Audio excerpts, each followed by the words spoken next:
József Attila és a kései. Bassza meg, ez lemaradt.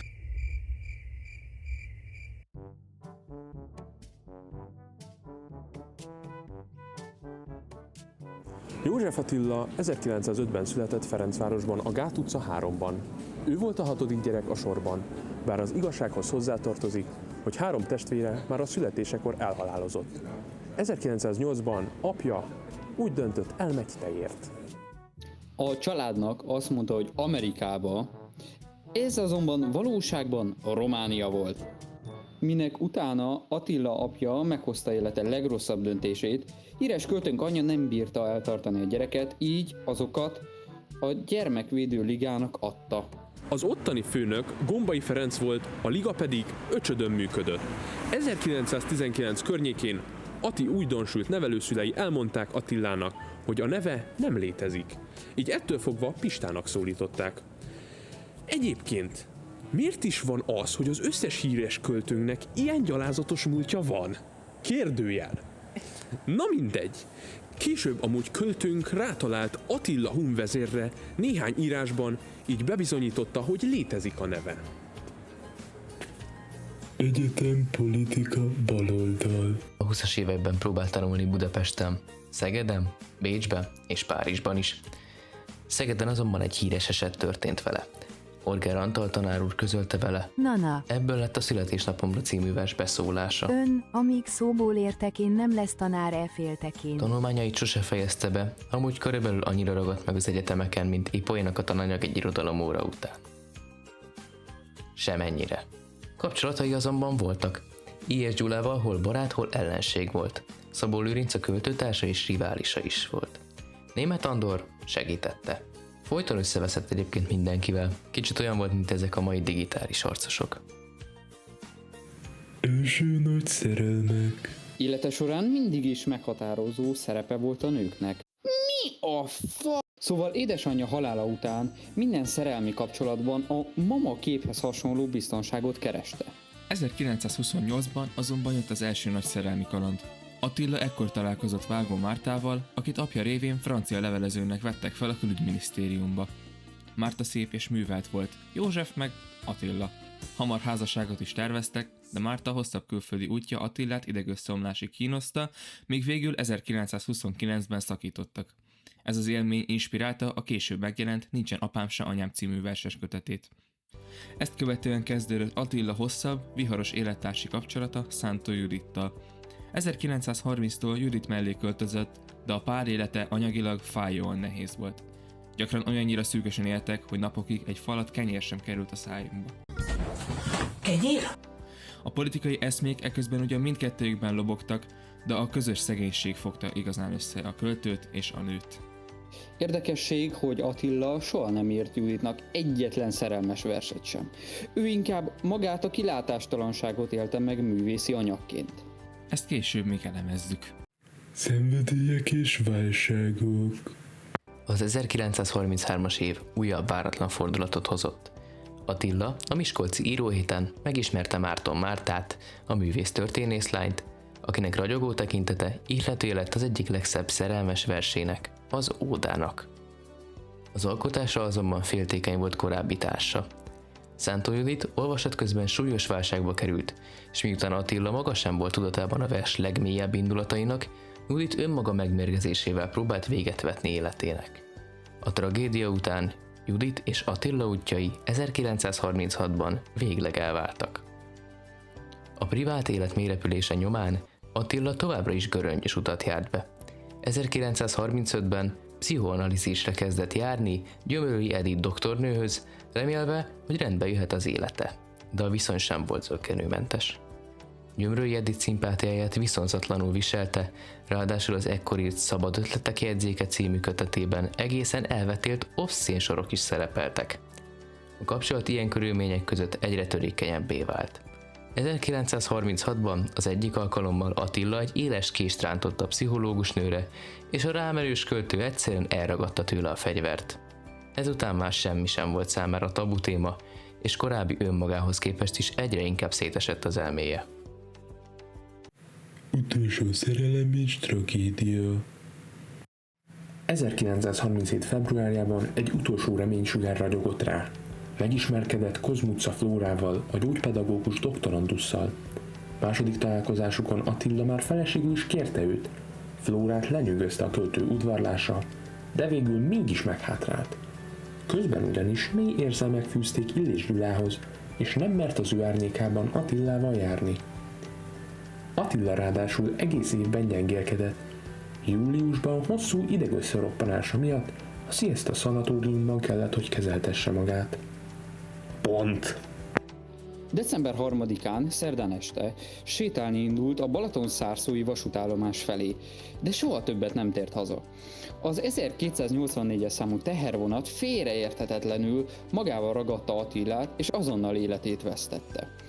A tragédia körülményei azóta is vitatottak. Egyes vélemények szerint baleset történt, mások önkéntes öngyilkosságot sejtenek, de a bizonyítás máig elmaradt. Mindössze 32 évet élt, életében alig ismerték el művészetét, halála után azonban sorra érkeztek a díjak. 1938-ban, Postumus Baumgarten díjat, végül 1948-ban Kossuth díjat kapott. Ma legendaként tekintünk rá. Az ő születésnapját, április 11 választották a Magyar Költészet napjának, és verseiből generációk merítenek ihletet. Szolgálati közlemény. A hülyékedvéért most minden kicsit is idegenebb, vagy nem feltétlenül magától értetődő szót kiemeltünk, és röviden érthetővé tesszük azokat. A kései költészet általános jellemzői. Témái: lét és nem lét, élet és halál határhelyzetei, önmagával és a világgal való számvetés. Hangneme komor, rezignált, ugyanakkor tiszta, fegyelmezett. Rezignált annyit tesz, mint beletörődött, feladta, már nincs ereje ellenkezni. Jó, mindegy, hangulat. Poétikai sajátosságai. Filozófikus szemlélet, lételemi kérdések. Például önazonosság, lét értelme, Isten kapcsolat. A nyelv egyszerűsödése, letisztult, szikár versbeszéd. Ismétlések, párhuzamok, szimbolikus képek. Ellentétpárok, élet, halál, fény, sötét, jelen, hiány. Formavilága, gyakran szabályos versformák, például szonett, fegyelmezett ritmus, belső rend. A szonett egy 14 soros, kötött formájú vers. Van ritmusa, rímképlete, minden szépen szabályozva van. Főbb kései versek és értelmezésük. Reménytelenül 1933. Versei közt az egyik jelentősebb fordulópont, a költő önmagát már a világból kirekesztve látja. Szóval, az alapmotívum az, hogy az ember fölöttébb érdekes állat. Ez egy létfilozófiai szembenézés. A vers hangneme tragikus kiábrándult. A végtelen üresség és a magány szimbólumai jelennek meg a versben. Eszmélet. Az eszmélet egy nagyszabású gondolati költemény, József Attila filozófiai főműve. 12 részből áll, szabadverses formában. A szabadverses forma olyan vers, aminek nincs kötött ritmusra, rímképlete, olyan, mintha szabadon lenne engedve. A költemény lényege az emberi lét törvényeinek feltárása, az öntudat és a világ viszonyának vizsgálata. Kiemelt motívumai. Többek között egy ellentétpár az álom és ébrenlét között, illetve a világ törvényszerűségei és a társadalom ridegsége. Költő a valóságot illúziók nélkül, kegyetlen őszinteséggel szemléli, és ezt próbálja át is adni.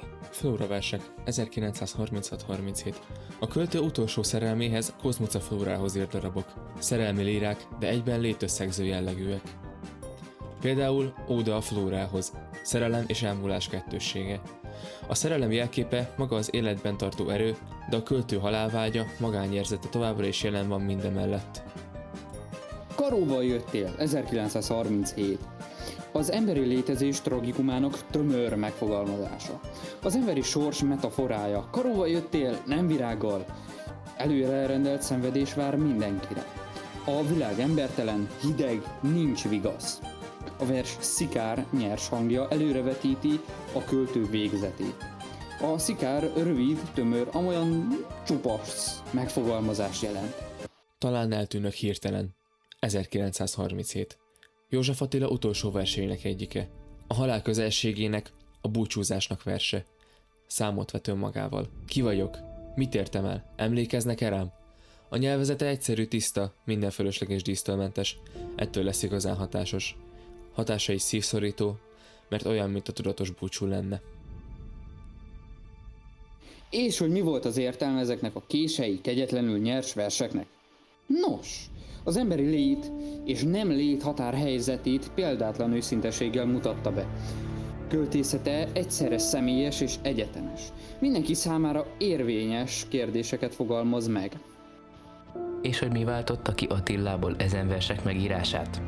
A kérdés jogos lehet, megpróbálunk rá most választ adni. Tragikus sorsa és költészete szorosan összekapcsolódott. A művek a halál felé sodródó ember utolsó, tiszta vallomásai voltak.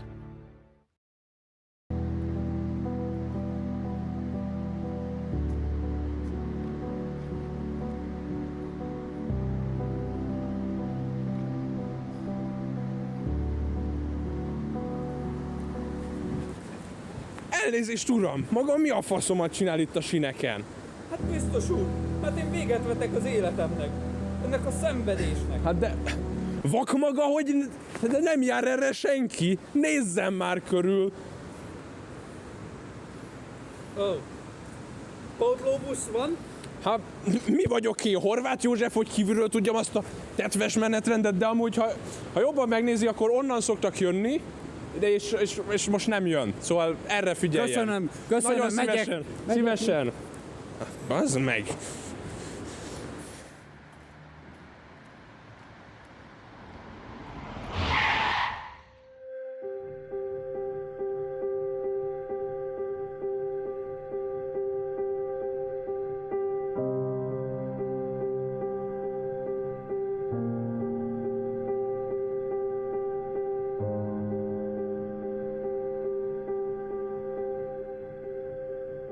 Bakik és kivágott jelenetek. Ő volt a 6. gyerek a soron.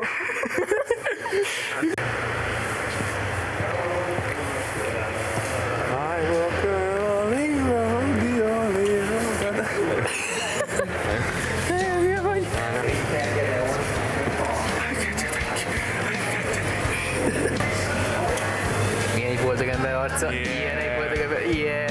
Peti is nagyon örül, Peti. Ilyen, amikor örülsz. Mikor viszed el a fordjászót? József Attila. Jóka mellett. Ez az emeleti szoba. Van benne valami. Az övé, mert van. Szia. Szia. Szia, Peti. Nem normális. József Attila 1950-ben született Ferencvárosban, a Gál utca 3-ban. Ő volt a 6. gyermek a sorban. Gyerekek, gyorsan kell fölvenni, mert ez kurva hideg. Szivik. Ilyen gyalázatos múltja van. Akkor hogy hangsúlyozzam?